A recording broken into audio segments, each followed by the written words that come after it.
Bien, bonjour. Dans cette vidéo, je vais vous montrer qu'est-ce qui nous pousse à choisir une intégration par partie ou faire un changement de variable. Qu'est-ce qu'il y a de fondamental, de différent entre les deux? Regardez bien ces deux formules. La formule de changement de variable, c'est l'intégrale de f de y de x, y', dx égale quelque chose. Et puis celle-là, c'est l'intégrale de u de x, v', dx égale quelque chose. Les deux formules, c'est des produits, c'est des multiplications. Vous avez le y' ici qui est multiplié par quelque chose, et le v' qui est multiplié par u. Par contre, ces deux produits ne sont pas construits de la même manière, ils ne sont pas structurés de la même manière. Regardez bien, le premier produit, ce y', ce n'est pas n'importe quel facteur par rapport au premier facteur ici, le f de y de x. Le y', c'est la dérivée de ce y. En d'autres termes, le deuxième facteur que vous voyez là, il a un certain lien avec le premier facteur. C'est la dérivée de quelque chose qui se trouve dedans, le y. Y' est la dérivée de... Par contre ici, vous avez v', qui est la dérivée de v, n'a aucune relation, ni dérivée, ni autre chose, par rapport à u qui est là-dedans.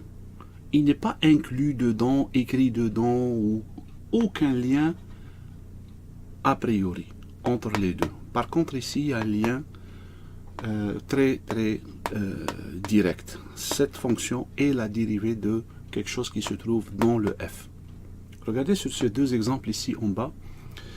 Vous avez racine de 1 plus sinus carré x fois cosinus, et ici vous avez racine de x fois cosinus, c'est le même cosinus.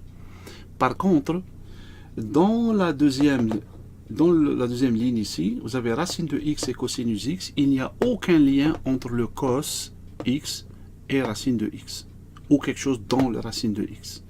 Par contre ici, le cosinus, c'est la fonction dérivée d'une fonction qui se trouve à l'intérieur de cette expression, qui est le sinus x ici. Par conséquent, là, pour cette multiplication, je pense automatiquement à utiliser un changement de variable, alors que ici, ça me pousse plutôt à choisir une intégration par partie. Donc retenez ceci, vous avez un produit, oui, mais le produit, les deux facteurs, est-ce qu'ils ont quelque chose en commun entre les deux ou rien du tout? Quelque chose en commun au sens dérivation. Est-ce que le deuxième facteur est une dérivée, est la dérivée d'une expression qui se trouve à l'intérieur de f? Ou bien ici, est-ce que les deux n'ont rien à voir l'une avec l'autre? C'est ça qui vous motive à choisir IPP ou bien changement de variable.